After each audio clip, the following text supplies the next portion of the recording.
Yo, what is good? What is good? What is up, man? Hit the like, share, and subscribe buttons right down the bottom, bro. We gonna get right into it. I had the series over in 5, but they got it done to 7.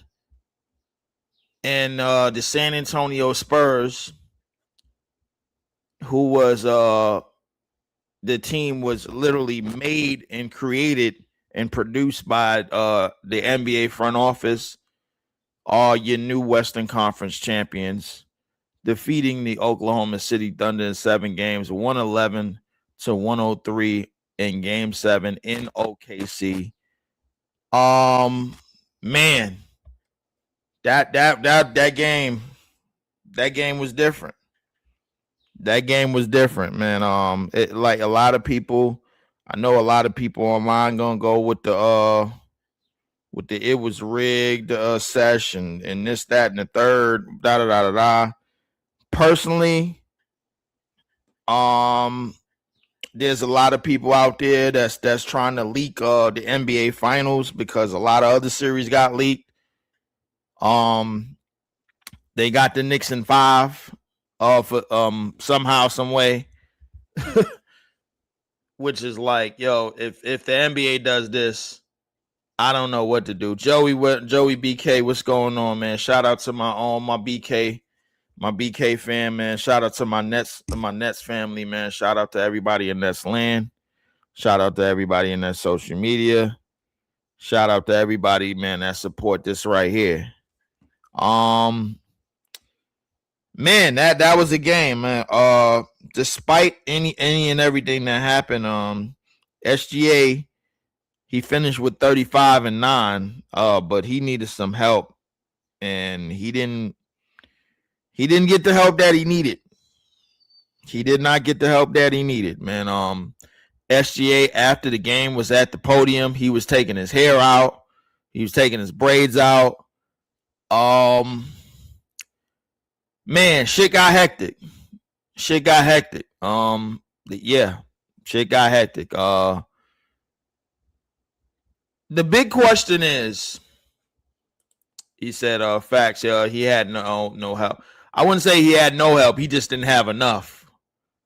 But Chet is on fraud watch. Chet Holmgren is on fraud watch. J-Dub is on fraud watch because they both about to make over $40 million a piece next year. Shout out to PT, man.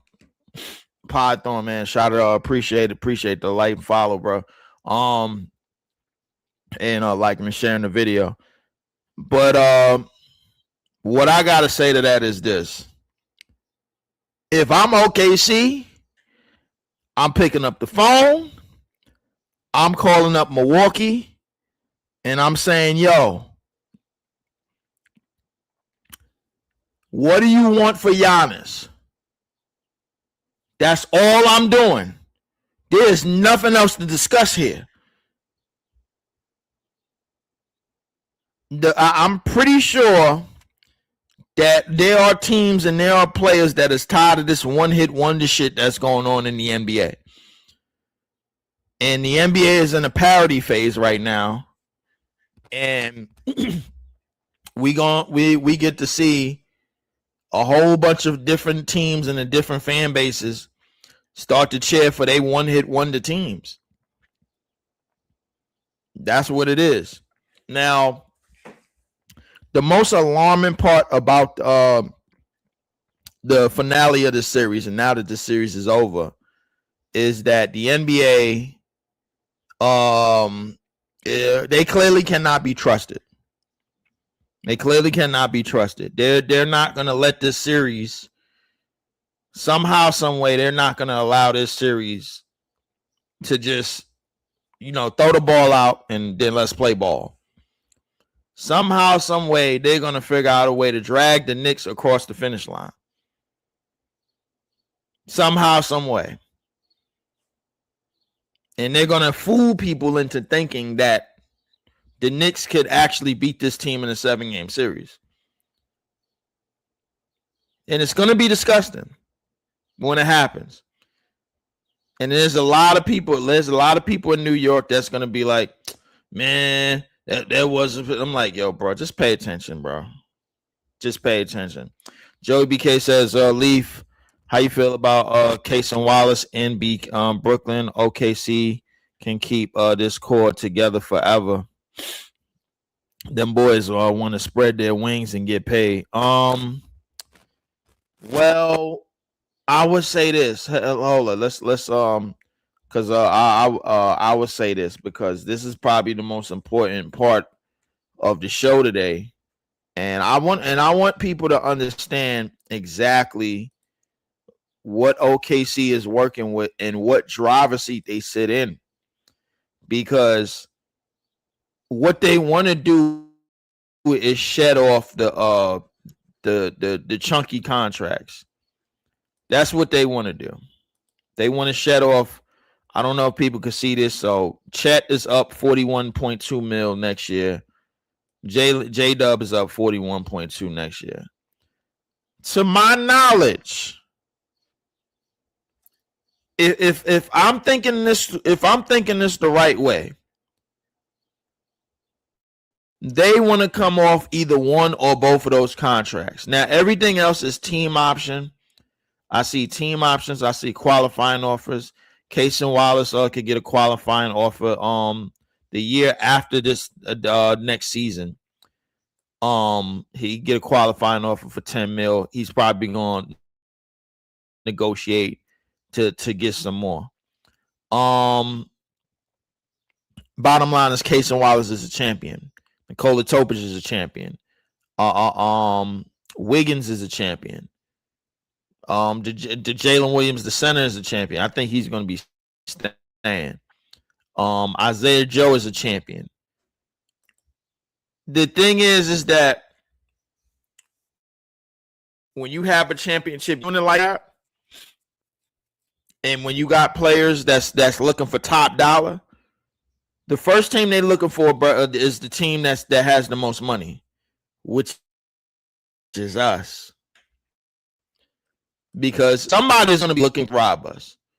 This is why I keep telling people the safest bet is either Sabonis, picking up Sabonis contract, picking up a Zion's contract, both, because they are expiring deals. They both got 2 years left on their deals. They both making like 40 something mil.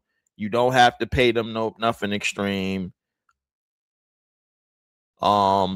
We all know what their talent is, man. We all know what they can be when they get on the court. Putting them around a team where guys want to move the basketball and want to find shooters. I think that's the direction that we're going. I would rather have Zion than Sabonis if I needed one, but if I could get both, give me both. I'm hearing Zach LaVine is going to pick up his player option, and he's going to be probably look to be moved. His player option is 48 mil for 1 year. That's nothing, man. That's realistically the best contracts right now are the expiring contracts, because it's a lot of dudes that want to get paid that really don't deserve no goddamn money.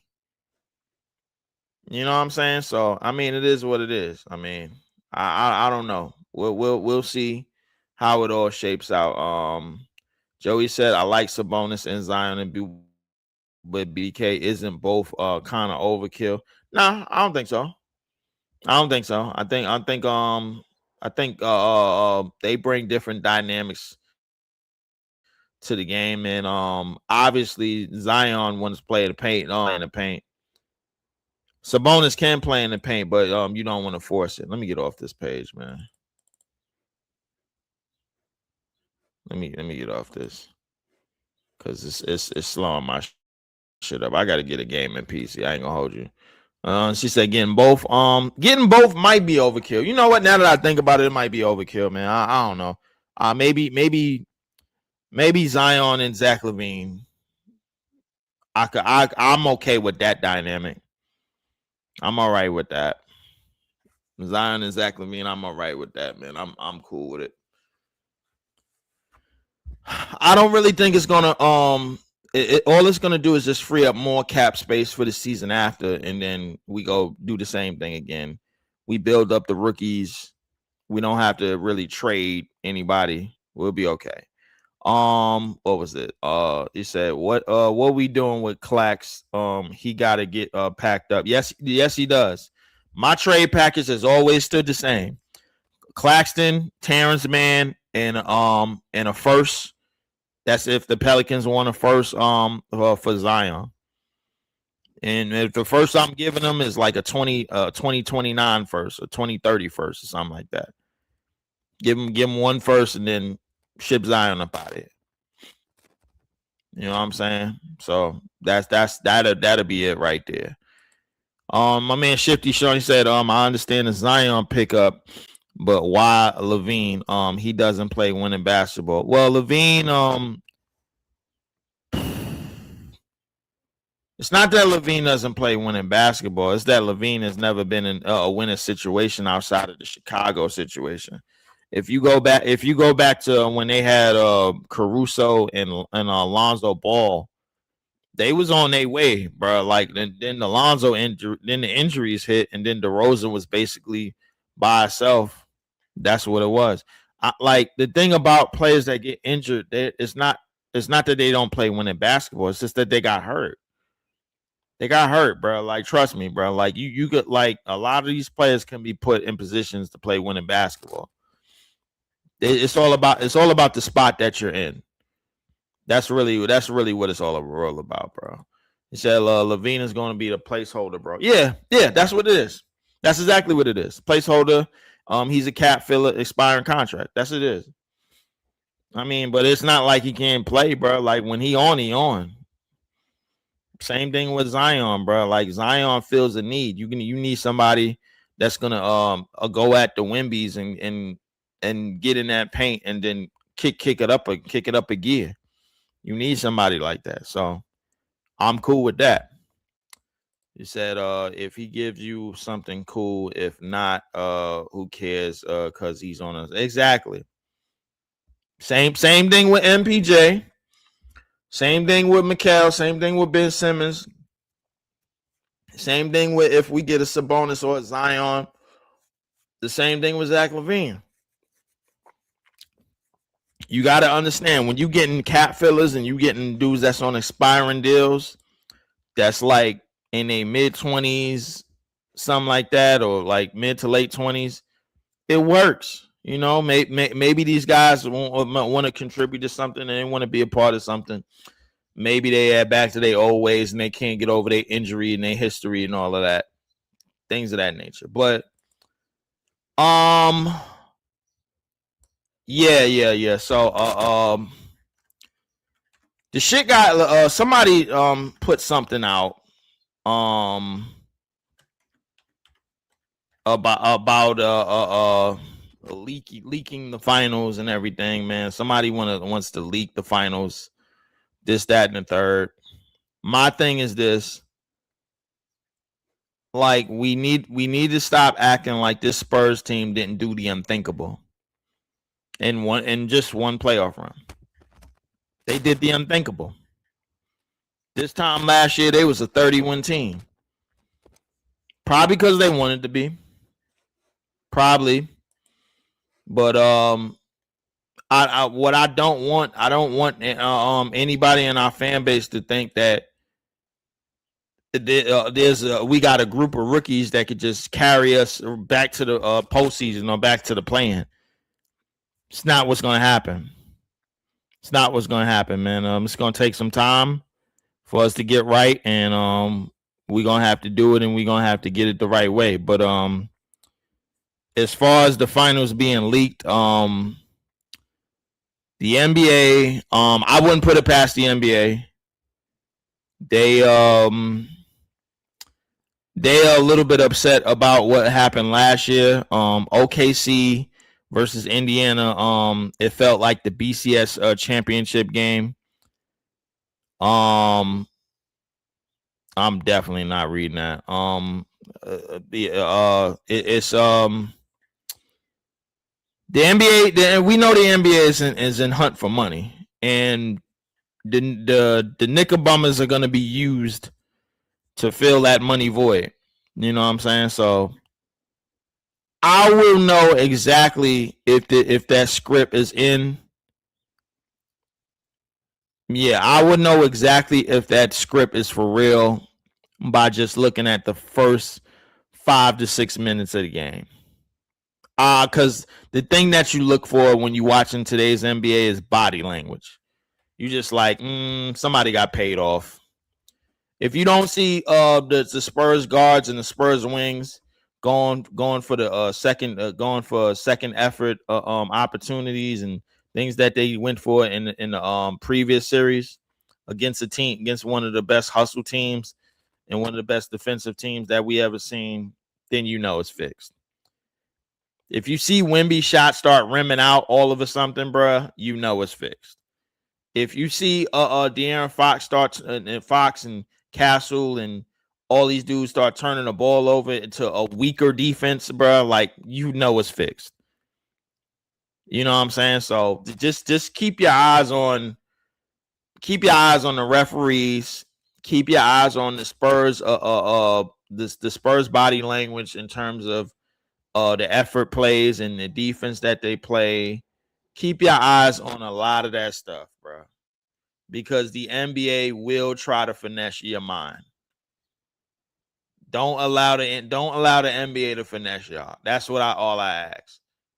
Do not allow them to finesse y'all because they will. Trust me. They will finesse you into believing that the Knicks is a better team, bro, like because of the experience. Yeah. Says the team that just beat the defending champs and a team that just beat Minnesota, who was, if I'm not mistaken, Minnesota was in back-to-back conference finals in the previous 2 years. That team ain't battle tested. Okay. Yeah. And the Spurs physicality, so Spurs can't live up to the physicality of Mitchell Robinson and Cat and OG Anunoby, huh? Stop it, bro. Like, come on, bro. Like, they just played Minnesota. What do you call that? And Julius Randle and all of them. What do we call that? That wasn't physical. Like, the NBA got the Knicks in the finals for ratings. Not just ratings, they got them in there for money. Because them floor seats at Madison Square Garden is up 100, probably up 200,000 a seat. So yeah. Said they saw the ratings drop last year. Well, OKC and Indiana, yeah, they did. Wemby and Knicks put eyeballs on the screens. Yep. All that. They said, or they said they start getting hurt. Yep. Yeah. Pay attention to that. Pay attention to all of that shit. There's an injury coming. Yep. Pay attention to all of that shit. Pay attention to somebody trying to sneak they foot under Wemby. Pay attention to all of that, bro. I'm telling you. Keep your eyes open. Do not allow the NBA to finesse you. Don't allow it. Do not allow it, bro. Do not allow it. I'm telling you, brother, because the NBA will get you. They will get you. They will definitely get you. So don't allow the NBA to finesse your mind. Do not allow them to do it at all, bro. Do not allow them to do it. I'm telling you. So just to get it to I guess to feed more into my man, you even said word. Don't allow the NBA to do it, bro, because they'll do it to you. Um, so just wanted to recap some WNBA games that I seen this past weekend because I dibble and dabble out of the WNBA. The Portland Fire, they've been doing some things, man. I ain't gonna lie to you. They took a L the other night to the Atlanta Dream, but they got the Fever Saturday night 184. Toronto Tempo, they won a game against the Storm 93-72. Um, the Sparks lost to the Sun, who's the Connecticut Sun. For those of y'all that don't know, they are moving back to Houston. They will be the Houston Comets, the old Houston Comets from back in the 90s, man, with Cheryl Swoops in them and Cynthia Cooper in them, man. So look out for that. Game of the week, I guess of the week or the weekend that I saw since our last stream, man. What had to be the Thursday game between the Wings and the Aces, man. That was a damn good game. Man. The Aces, Asia Wilson. Yeah, she had a light 21-7 that game, but the story of that game was the Dallas Wings and Jessica Shepard, who had 22 points, 20 rebounds, and 10 assists. Ozzy Fudd chipped in with 22 points of her own, and Paige Beckers, of course, chipped in with 20 of her own. The Dallas Wings got themselves a win, 95-87 against the defending champion, Vegas Aces. Man, a lot of people wanted to know about the Atlanta Dream. I'm more than happy to tell you the Atlanta Dream. They have won. They have they are on a 2-game win streak. Last Sunday, they were able to defeat the Mercury in a battle down the stretch, 82-80. And on Friday, they was able to beat the hell out of the Portland Fire, 86-66. Angel Reese with her usual double, 18 points, 12 rebounds, 5 assists for her. Alicia Gray chipped in with 13. She was shooting like shit. And Ryan Howard, she was also shooting like shit. But she finished with 14 points and 6 steals. Naz Hillman had 5 steals. So that game, that was a pretty hectic game. That was a pretty damn good game for them. The thing about the Portland Fire is, so for those of y'all that don't know, I guess I could say because it is my channel, the Portland Fire, their roster is 83% white in a league that's 19% white. But what I can tell you is that them girls is like that. They are, you know what I'm saying? So I'm not gonna really throw any salt on the wound, man. Bridget Carlton didn't play the night that they played the Dream. Emily Angstler, who was from Queens, New York. She a white girl from Queens, New York. I ain't gonna lie, this chick looked like a biker, like with all the tattoos and shit, man. She was out there, balling on the night. And the Fever's win against Indiana. The Fever also had a win against the Sun, and they also had a win against the Liberty. Man, they probably the hottest team this week since last Saturday. They also had a win against Toronto. The Portland Fire. Portland Fire beat the hell out of the Indiana Fever 100 to 84. Caitlin Clark was absolutely a piece of trash. Five personal fouls, 6 points, 1 for 7 from 1 for 7 shooting. She was struggling. She was on the bench, like going back and forth with her coach. Yeah, that game was very, very ugly. And I gotta say,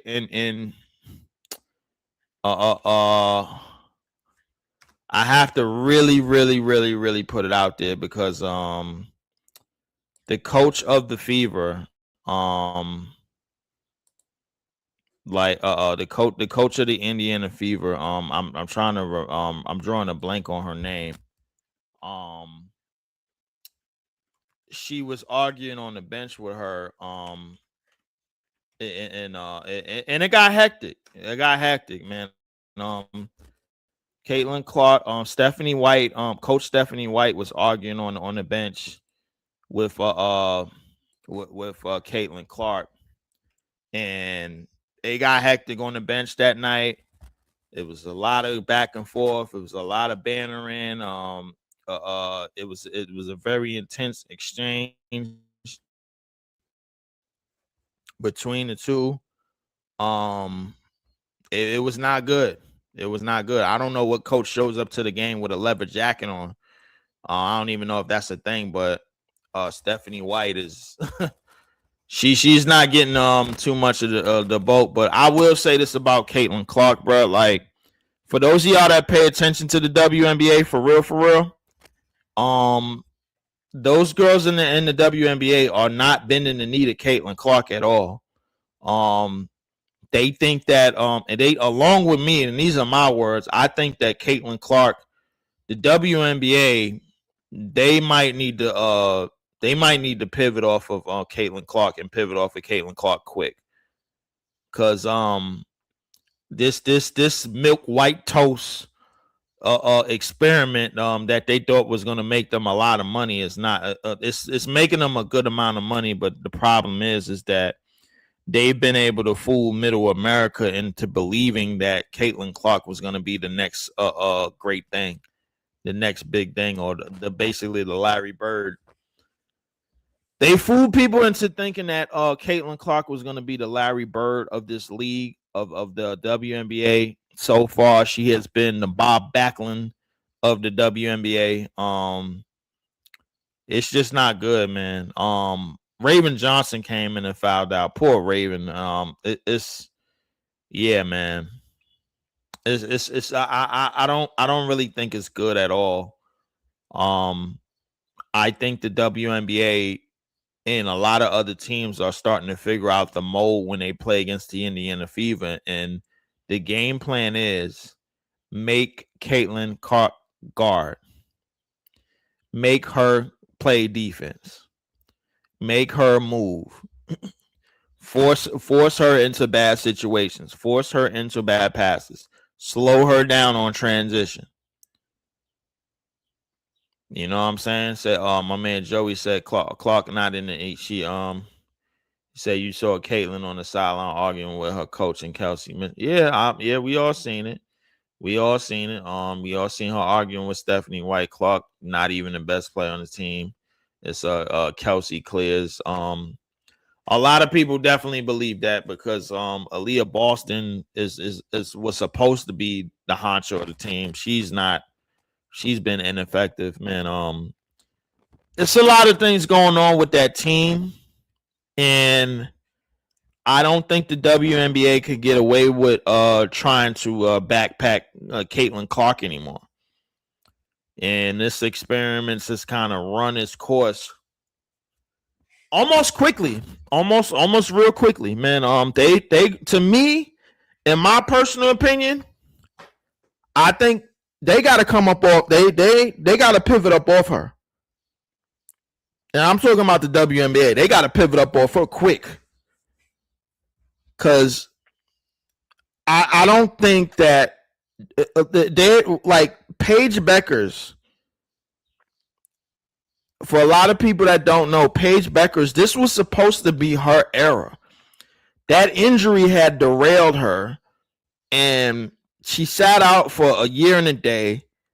And while she was out, Caitlin Clark was still in the hearts of America. And while she was all playing at Iowa. But while she was playing at Iowa, like what a lot of people didn't realize is that it was basically backyard basketball. That's all it really was. It was backyard basketball. She turned backyard basketball into the thing. And everybody's gonna point towards Steph Curry, and like Steph Curry name is gonna come up a lot. Here's the thing. Steph got away with a lot of bullshit. You ain't gonna hear nobody else say it but me. Steph got away with a lot of effing bullshit. A lot of it. So, fuck. You know what I'm saying? He said, my man Joey said, I think Paige will be the new face of the W. Well, from what I understand and from what I think, I don't think they want to go with Paige's image, because her image is connected to an image that they don't want, and they don't want to pour a lot of money in. But at the same time, Paige does have the face card they want. They just rather portray everything that Caitlyn stands for off the court. But Caitlyn Clark had that she had that incident. Well, not incident. She had that little I guess incident that you want to call it. She was walking on stage with a clear cut prejudice individual. I don't know too much about that story, but somebody had put that in the bag. Paige Beck is like, I don't think the WNBA wants to continue what Paige Beckers represents off the court. This is one of the reasons why they went with Caitlyn Clark in the first place. And you know what I'm saying? It like, the more money that the WNBA puts in, the more they're gonna be in your business. The more they're gonna want to know, hey, what is this lady like, man? What is she like? Who's she married to? Is she a family person? Is she family oriented? How's her parents, and this, that, and the third, and da da da da da da da. Yo, Gino Auriemma has coached a lot of Hall of Fame women and a lot of great players come out of that program. The problem is that the WNBA, with more money, they're trying to find a spotty-yotty image to go with a game. The problem is Caitlyn Clark doesn't have what Paige Beckers has. She doesn't. She just doesn't. She doesn't have what A'ja Wilson has. You know what I'm saying? One of the reasons why Angel Reese can play in this WNBA is because she runs, she moves, and she goes after rebounds. But even Angel Reese's name and her celebrity is gonna like the WNBA is, they're not gonna piggyback off that. They look at Megan. They look at Angel Reese the same way liberals conservatives look at Megan Thee Stallion. They look at her the same way. They look at her, man, like somebody would draw a stink face at Sexy Red. That's how they look at Angel Reese. In her game, let's just call it what it is. Her game, listen, is not the prettiest. It's nowhere near pretty. If you're a stats person, you're not gonna like Angel Reese's game. You're not gonna like it. The same way you probably didn't like Cam Newton's game, because if you was a stats person. If you somebody that like look at stats, you're not gonna like Angel Reese's game. Angel Reese's brand. Angel Reese's brand. A lot of people feel like Angel Reese's brand is overshadowing her game. I don't think that's the case. I think Angel Reese is who she is on the court, and she's always been that way. She's always been a hustle player, second effort player, get in the paint, get her hands dirty, defend, run the floor. I don't think you're going to get any step backs with. I don't think you're going to get a bag with Angel Reese. Now, Asia Wilson, you're going to get a bag. You're going to get spin off the shoulder, smooth shit. You know what I'm saying? That's not who Angel Reese is. And Caitlin Clark may be just a specialist. Maybe Angel Reese is just a specialist. You know, I mean, like the draft within itself. I mean, it's a lot of people that, you know, that's in middle America that just like Caitlin Clark because they feel like they can relate to her. It's a lot of people that's on the East Coast that like Angel Reese because they feel like, yo, this girl, man, this the sister right here. You know what I'm saying? You gotta run. You gotta figure it out, man. How many white people that watch the WNBA that watch the WNBA like Angel Reese? And how many black people that watch the WNBA like Caitlin Clark? To me, man, like I think a lot of people fell for the allure because let's face it, Angel Reese and Caitlin Clark took part in one of the highest rated college basketball games ever. And what took place in that game, the first game, where you seen Angel Reese do the John Cena, what took place in that was basically a dichotomy that America could understand. Had the white girl from Iowa, you know, middle America and everything. They had the black girl from down south and the Bayou Barbie and all of that, and where all the black people can understand.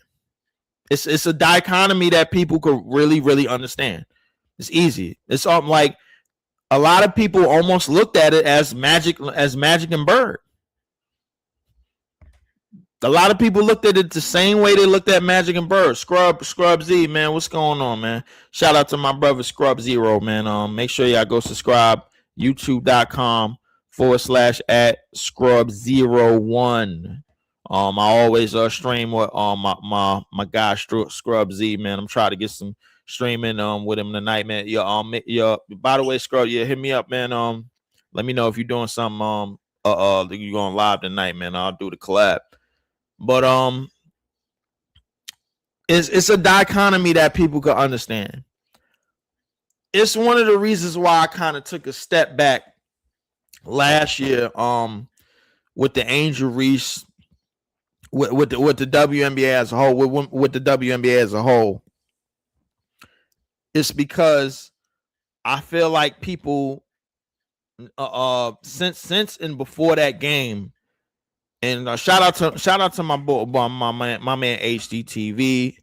Shout out to my man Showtime on Point Sports. But I feel like a lot of people they pitched their flag immediately.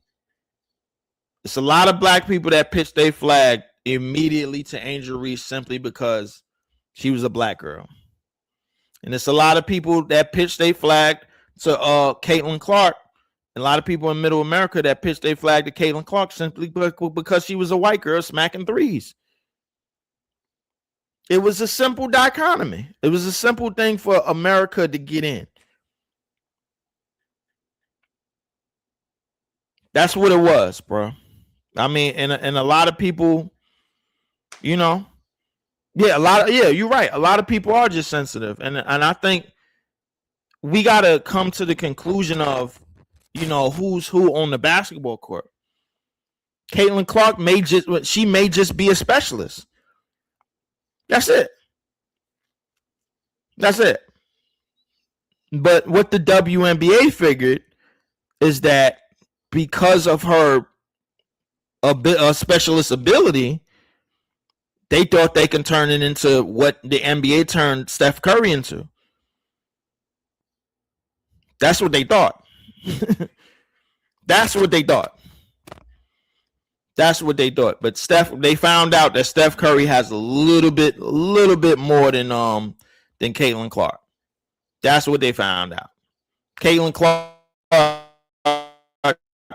she had felt some type of way about being compared to Peyton Pritchard. She had felt some type of way about being compared to Peyton Pritchard. I'm like, yo, Peyton Pritchard is a hooper. For those of y'all, if you watch basketball, Peyton Pritchard is a hooper. But you'll never know if you don't watch basketball. They looking for the big names. The one thing about Angel Reese is basketball fans are not silly enough to compare her to A'ja Wilson, because she's not. She's nowhere near that. And don't get me wrong, man. Listen, Angel, I think a lot of her game is hustle, getting downhill, effort. Second, third, fourth opportunities. I think that's her game.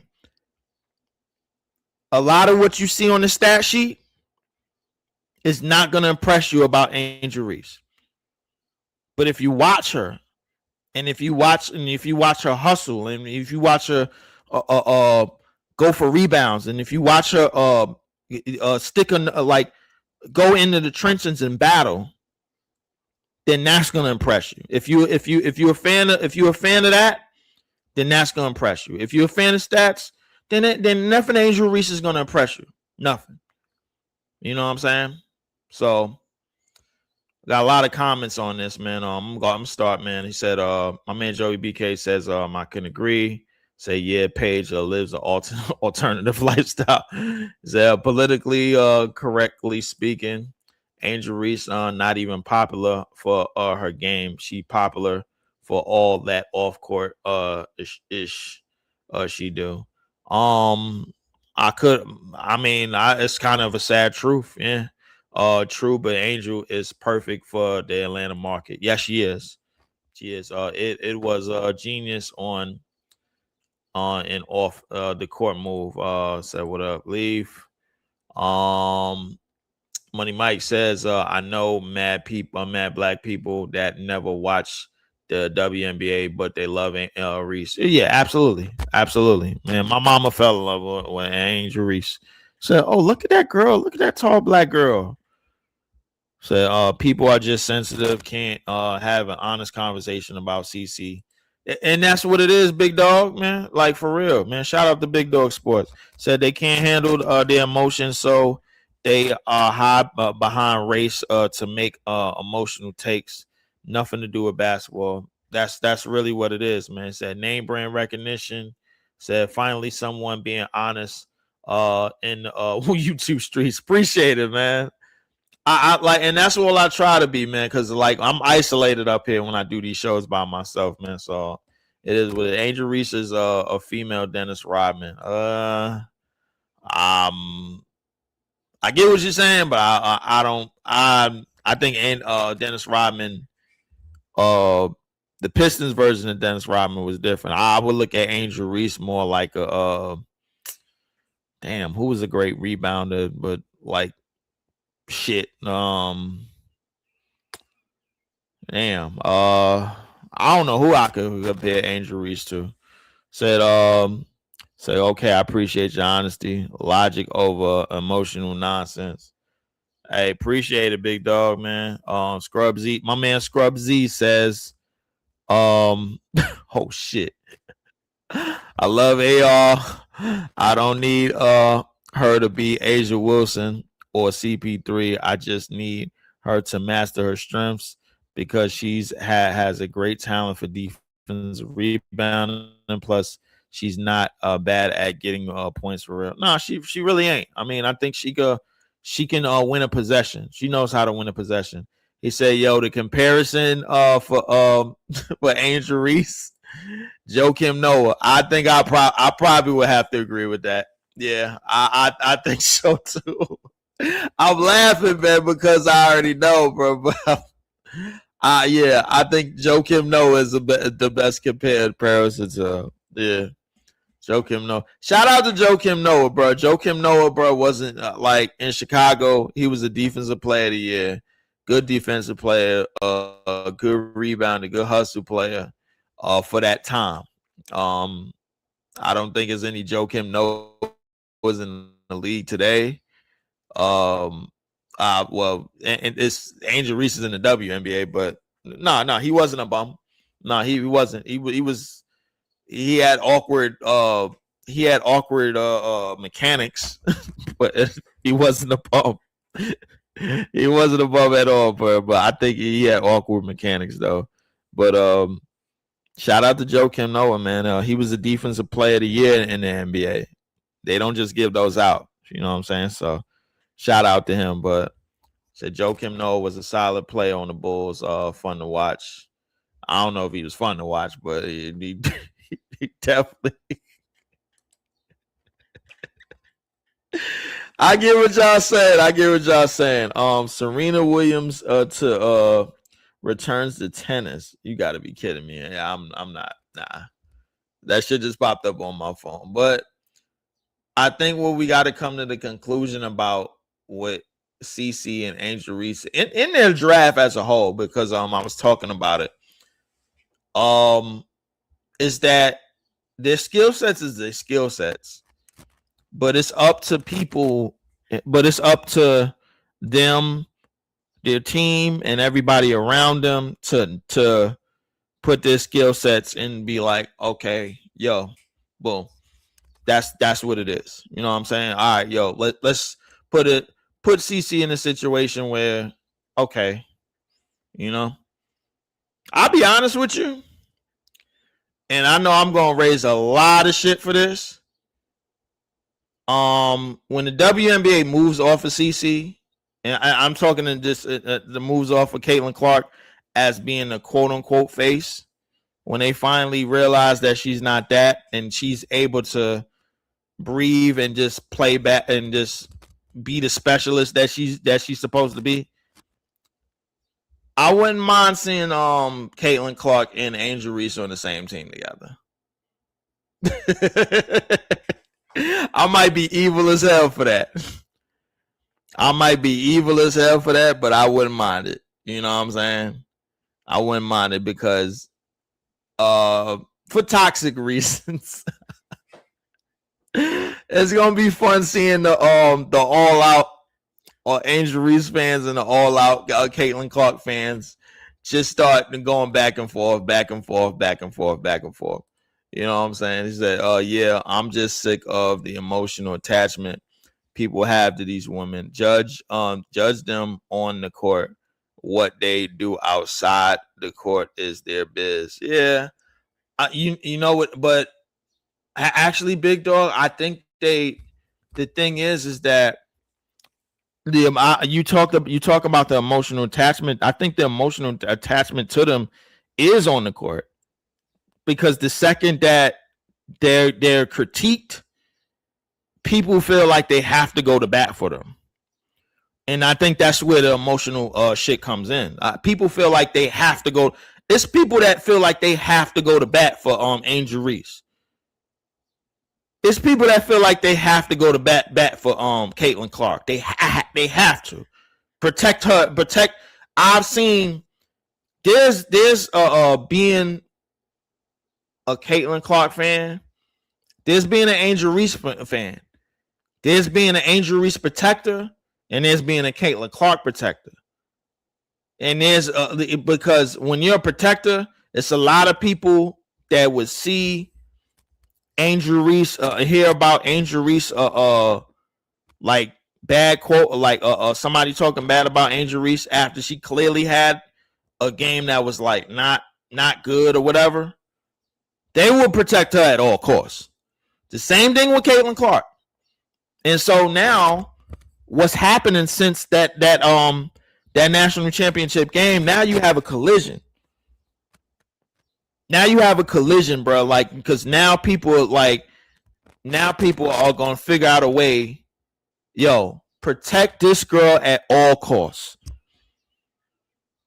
And don't get me wrong, man. Like the WNBA, bro.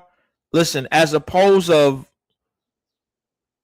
like on the aesthetic standpoint, These women are much better to look at, man, than the woman from the Diana Taurasi era. They are. I keep it 105,000, 105 million. They are much better to look at. Hey man, listen, have y'all seen some of these women on draft night step out in some of these fits? Seen little Haley Van Leef, who's I think she got picked up again from another team.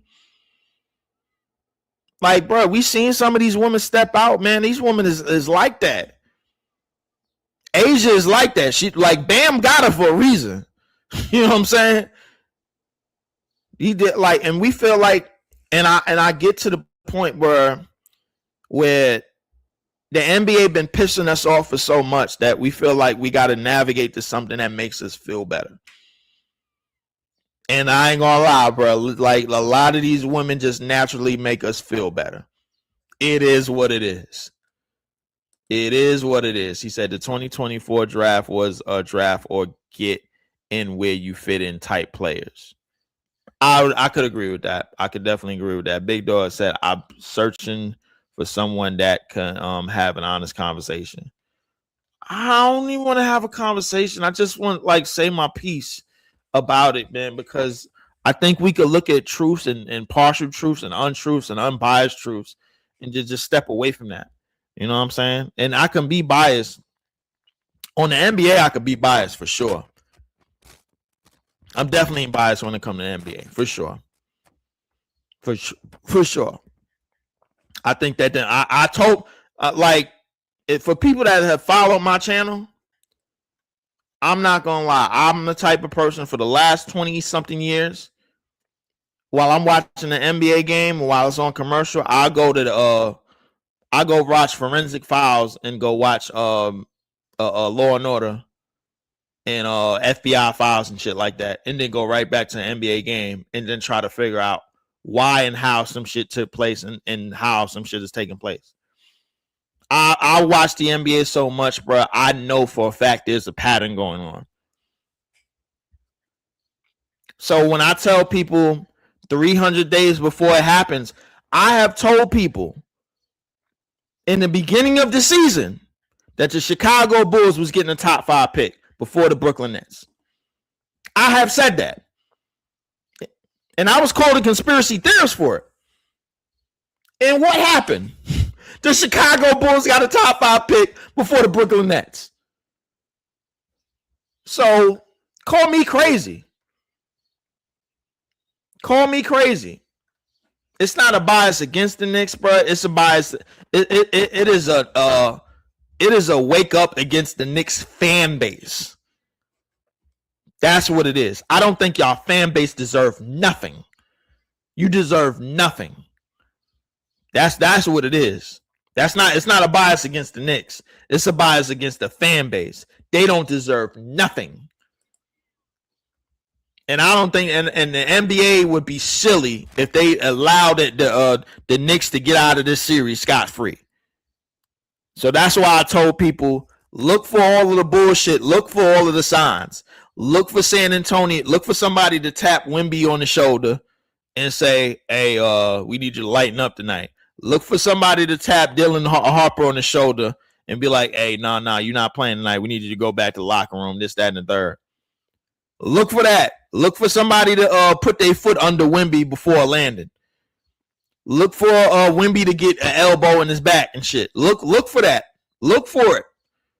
I'm looking for all of that shit, bro. You know what I'm saying?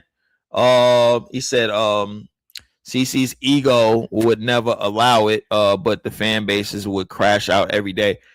CC's ego was created. It was created by the WNBA. They gave her the A-OK. They basically told her. I'm not saying that, you know, CC should have went along with it, but when there's a lot of money and it's a lot of dollars in it, that's what happens. He said, Money Mike said that would 100% bring hella viewers just to watch them two play together. Absolutely. I think if the WNBA really want to bank on something, put them two together. Put them two together. There are whole channels dedicated to these women. When Asia Wilson is clearly the best player in the W, where her channel at? See, that's the thing, big dog. When you the best, people leave you alone. When you the clear cut best and they can't find no dirt on you, they leave you alone. They leave you alone. They leave you alone. But you got to understand, we in a day and age where the absolute best in the world, they will never be celebrated the way that Jordan was celebrated. They will never be. They will never be. Nope. So this is why the GOAT conversation is fruitless to me. You know what I'm saying? Because like in 1992, when Jordan was walking down Barcelona, walking down the streets of Barcelona, and he looked up and he saw that billboard of him, that was it. He had the world. He had the world. It's not that many people today that could get the world. LeBron has tried it. Kobe has tried it. So many people has tried it, and they cannot do it. No. Can't have it. Scrub Z said there's also an issue with people going beyond basketball criticism for both players. More so AR, along with the overprotection, which makes keeping it basketball a chore instead of the norm. Absolutely, Scrub, 100%. He said, where you rank Maya Moore? I rank Maya Moore top 5. Top 5. Probably higher than that. I'm probably rank her top 3. I mean, I just don't think Maya Moore had the longevity, man. Maya Moore she will forever have a place in my heart. She left the WNBA to get a nigga out of jail. Shit. She forever got a place in my heart, man. With all of the shit that the internet try to trick you and try to feed you into believing today, Maya Moore, man, God bless you, girl. God bless you. All Maya did was win at every level. Absolutely. He said, yeah, Leaf, you biased against the Knicks. I'm not biased against the Knicks. He said, I'm a Knicks fan. LOL, let's go Knicks. I'm not biased against the Knicks. I'm biased against the Knicks fan base. And I'm not talking about the people that I talk to. I'm not talking about the people in my family. I'm talking about the people that the media, all media's display. Because when the Knicks win, like they did last year when they beat the Celtics, you saw like the Knicks fans, those 20, the people that's under like 35 and under 30 years old and under 20 and in their 20s, those Knicks fans don't deserve nothing. Those Knicks fans don't deserve nothing. They deserve no success, nothing. But the NBA is trying to appeal to that group because that is the group that is creating theater. That is the group that is creating views. That is the group that is trending. The Knicks fans that's outside, that's throwing frankfurters and everything after the game, and the ones that NYPD got to lock up. That's a part of the YouTube cinema, the YouTube television series that the NBA wants to produce. And it's not just the NBA, it's NBC wants to produce that. Because guess what? If they can't have the Chicago Bulls, and the nostalgia of Michael Jordan, then what's the next best thing? Settle for the Knicks. Go back to the 90s. If the Bulls wasn't in the finals, if the Bulls didn't win the East, who was there? The Knicks. Pistons made it in 90 back in it when they was on CBS. But the second that they got to NBC, go back to that shit. The second that the NBA got to NBC back in the 90s, if the Bulls didn't win the East, then who was coming out? It was the Knicks. This is what the NBA is doing. The NBC is in their ear talking about, hey, yo, we need the Knicks to do this, man. The Bulls ain't that good yet, man. So, but we can't have that Jordan nostalgia. So we need the Knicks. This is why the Knicks is being pushed the way they're being pushed. And this is not saying that they being pushed on the court, this, that, and the third, bro. If anybody want to go back to the games and go back to body language and go back to certain plays, do that, bro. Like, I could do that easily. It's no point. What's done is done. But the Knicks beat the Cavs before. They beat the Sixers before. They beat they beaten Atlanta before. So realistically, what do we like for them to they beaten San Antonio in an in-season tournament? Like who? Like nobody. Don't nobody respect that. Knicks fans wasn't celebrating the in-season championship. They weren't celebrating that shit. But they celebrating right now. And to the Knicks fans that's on the streets and going crazy while NYPD is trying to clear the streets and do that, and we all know what NYPD is like if you lived in New York. You got to understand, those are the Knicks fans that we point, that a lot of other people that's not Knicks fans, they point to and says, this is why. This is why you don't deserve nothing. You don't deserve anything. You mess it up for everybody. It's because of you. You know what I'm saying? So to Big Dog, to Scrub, to anybody that I've ever potted with that likes the Knicks, you got to understand the dichotomy of why a lot of people that are not Knicks fans look at certain things and be like, yo, you don't deserve shit. You do not deserve anything. I mean, don't get me wrong, but it's a lot of people that believe in the bullshit theory that if when the Knicks and the Lakers are good, the NBA is better. I'm like, since when? Knicks was good for the whole 90s. We knew they wasn't going to win a championship. That doesn't mean the league was better. And I know Michael Jordan had a lot to do with business and the way that business is boomed in the NBA during that time. But the Knicks, all the Knicks did was, the Knicks of that 90s, all they did was duplicate what the Detroit Pistons did with hard fouls and big ass bodybuilders in the paint. What they didn't have is they didn't have nobody like Isaiah Thomas. They didn't have nobody like Joe Dumars. That's what they didn't have. They didn't have nobody like Vinnie Johnson. They didn't have nobody like Dennis Rodman. And I don't want to build that team up and prop it up, but they didn't have that. And Pat Riley tried to duplicate a style that he really hated. He really hated that style. He went up against that shit and then tried to duplicate it and then tried to use it against the Bulls. And tried to use it against Jordan. And it didn't work. Didn't work. It was stupid. Dumb idea. Goofy idea.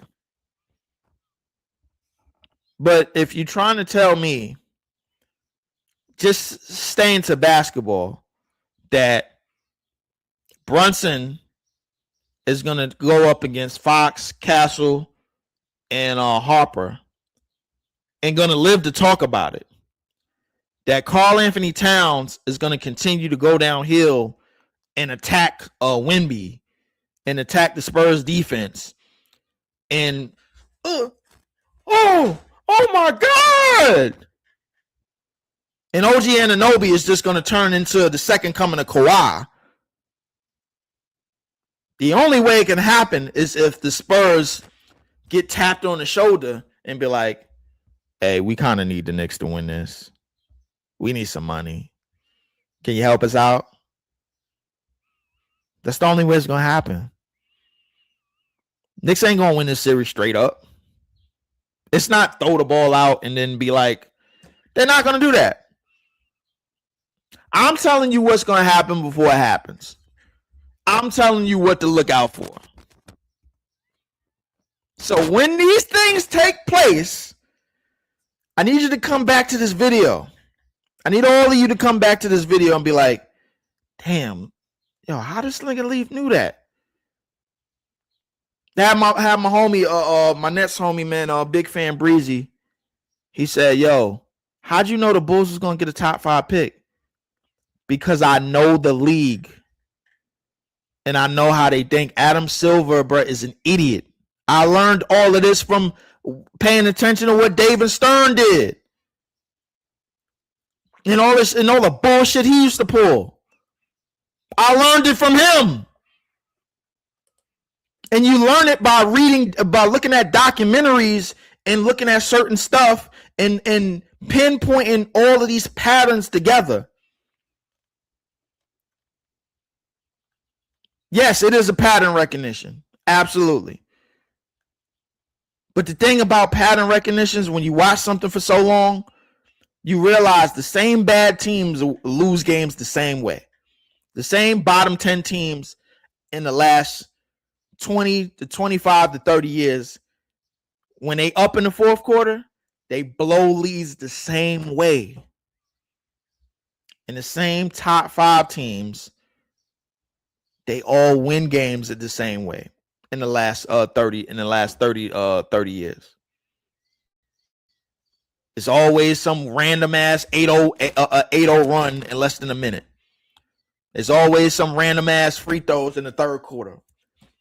It's always the player on the opposition team somehow, some way, he's not as playing as tough as he was in the previous series or the previous game. It's always some shit. It's always some random injury in the last 15 years. And then somebody gonna be like, yo, what? Well, Leaf, why you know that, bro? Why you watching for, bro? Because I'm already locked in. It's already wired in my brain, bro. Basketball is already wired in my brain. So I know what's going on. It's just fun to tell people what's gonna happen days, weeks, months before it happened, and then it happens, and then they go back to you. They just like it's not about being right. It's about understanding how a pattern works. That's what it's all about, bro. Same thing in football. Same thing in football. Same thing in the NFL. But the only thing about it is just works different. You know what I'm saying? My man Scrub, no, he said, look, Tom Brady was best quarterback in the NFL for years, but they never fully embraced him. It was Peyton, Rodgers, Mahomes. Then when it was Mahomes, they trying to give it to Allen. Yeah, because they need something. I said we're not getting Jordan type love for the best player for any league ever again. No, we're not. Definitely not. So I still hate this in-season tournament nonsense. Yeah, that should need to go. Pause, but you definitely a breath of fresh air. I go live every Sunday at 3 p.m. I would enjoy chopping it up with you, sir. Appreciate it, big dog, man. I mean, I'll try to get in there. I'll try to get in there. He said I don't believe that. He said we had the right style, but we needed Zeke. We needed the Zeke Dumas type player to get over the top. Yeah, they definitely did. Pattern recognition. He said that's why I got no faith in New York teams for football season. Them boys lose the same ways. Yeah, they do, bro. You know this, bro. Like even in football, like when a team that's all the way at the bottom, like they look like let's say a team, the bottom 5 teams in the NFL, they play. Notice that they win their first games. They win their first or second or third games in like week 6, between week 6 to week 10 to week 11, because that's when the money line starts coming out. Notice that. I pick up on that shit, man. I really, really do. But I ain't gonna stay here too long, man. Appreciate everybody locking in with my show. Appreciate everybody locking in with all of this, man. I really, really I'm really, really finding my niche here, man. On these shows in the morning, man. It's good to talk, man. It's just good to chat. It's good to bullshit around, man, and it's good to find ways for these sports, bro, like our favorite sports and our favorite leagues, to basically fuck with your mind, bro, and basically screw you over, bro, and getting you believe that shit is bullshit, but you want to follow the game because you believe that everything is let's throw the ball out and let's see who's the best team. At the end of the day, the NBA is a LLC, and if it don't make dollars, it don't make sense. You know what I'm saying? Back in 1985, David Stern had said, and the people that thought that the Patrick Ewing draft lottery was rigged, he said, if you want to say it's rigged, that's fine. Just make sure you spell our names right. That's told like a person that don't give two shits. Big business. The NBA is a business first, entertainment second, and a sport dead last. And I had somebody tell me that it was a business, but when I tell them that it's WWE, they like, no, I don't need this energy near me. I'm gonna take a look at that person, man, in a few minutes, actually, too, man. But shout out to everybody in the chat. Shout out to everybody in the live. Shout out to everybody watching this live, man. Shout out to everybody, and I mean everybody, man. Make sure that you hit the like, share, and subscribe buttons, man. Make sure you hit the hype button on all these as many videos as you can hit it on, man. The hype button is important, man. Hype the video up so that way we see it on the timeline. And when you subscribe to the channel, you hit the all button and make sure you get all my notifications, man. I'm getting chubby. I ain't gonna lie to you, man. I need to start losing some weight, man. Shout out to everybody out there. Shout out to my man Scrub Z. Shout out to everybody out there, man. Appreciate y'all, man. I will try to be back as many times as I can this week, man, and see if I don't get on the road and sit and do all of this BS driving and everything out in Middle America. Appreciate y'all. I am out. I will see y'all to the next time. Y'all be safe. Y'all all have a good morning. Y'all have watched another installation of Leef is the League. Can't wait to do more of these episodes again. Can't wait for the off season. Y'all be easy. I'm out.